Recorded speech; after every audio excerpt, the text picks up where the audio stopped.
Have you ever gone camping in some place like Colorado with a lot of great people around, great campsites, and then something weird really happens? Well, it did on this trip. So this is the same trip where Mike from Mike and Rick Outdoors and myself, we were meeting up here to go camping, and he gets lost trying to get to me because I'm at the campsite. I found it.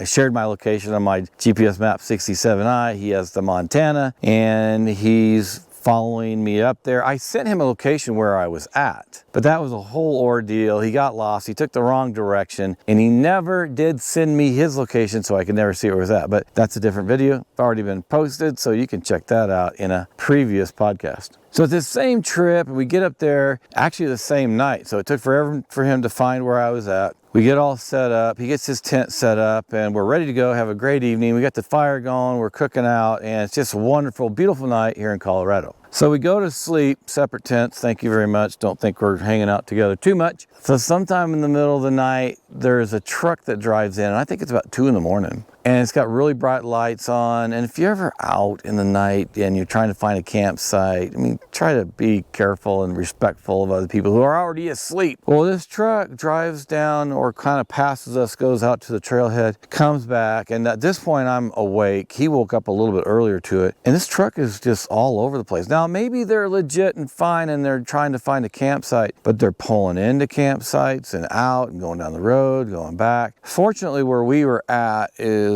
over a little bit of a ridge, so they could not see our tents from the road they were driving by. Now, thank goodness they couldn't see us, so we had a little bit of protection there. But at this point, I'm awake. I do have a weapon. Mike and I both have weapons because we never go out in Colorado without being able to protect ourselves, either from a 4-legged animal or a 2-legged animal. Well, this truck's going back and forth, bright lights, and so we're wide awake, and Mike is off in the woods. And this guy, he set me up. So I'm in my tent and I have my handgun with me and I'm just kind of waiting and watching. Well, he has a monocular, a night scope monocular. Now he also has the ones that go over your head. I think the 2 where you see out of both eyes. And no, I'm not sure what he has now, but anyway, in this case, he had a monocular as a handheld. So he goes out with his gun and he's in the woods a little bit farther away. He's got his monocular so he can see everything just like it's day. And he's watching. And of course, it's a good thing because if these people would have come up to our tent and had been some bad, ideas about what they were going to do, we were in a couple different places and he's smart enough to know not to be shooting at me and vice versa. So it was a pretty good situation for us because we were somewhat prepared. But he had the binocular and he's checking it out and he's seeing the whole thing.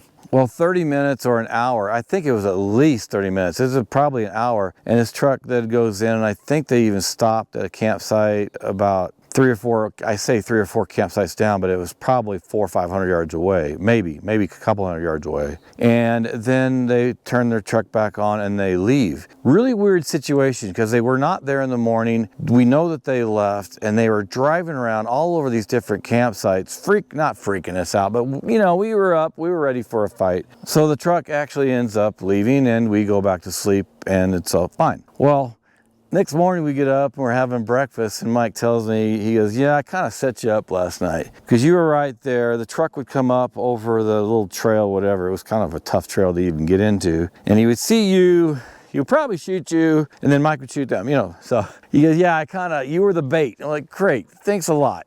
Next time, why don't you wake me up ahead of time and tell me I'm the bait? Because then I could either go say no and argue with you and not be the bait and you're the bait and let me have a monocular. Well, it was his monocular, so I guess he had the upper hand. Well, Mike's also a hunter and he is used to being out in the woods and hunting and all that. So personally, I'm not a big hunter. I don't like hunting. I like to eat meat, steaks and all that, but I hunt at the grocery store. Well, anyway, this is a situation where we were out. We were prepared. We had satellite communicators, we had our cell phones, we had all of our gear, we had some weapons, and we were not going to be taken advantage of very easily. Well, that's kind of the story, but just be ready. When you go out and you think it's all safe and nothing ever bad's gonna happen, well, you might be setting yourself up for a little bit of failure. Just be ready. Be prepared when you go in the mountains, and you don't even have to be in the mountains. If you're gonna go outdoors and on any kind of adventure, be ready, be prepared, have a great time, enjoy the outdoors, but know what you're gonna do in certain situations, and I would even say talk about it ahead of time.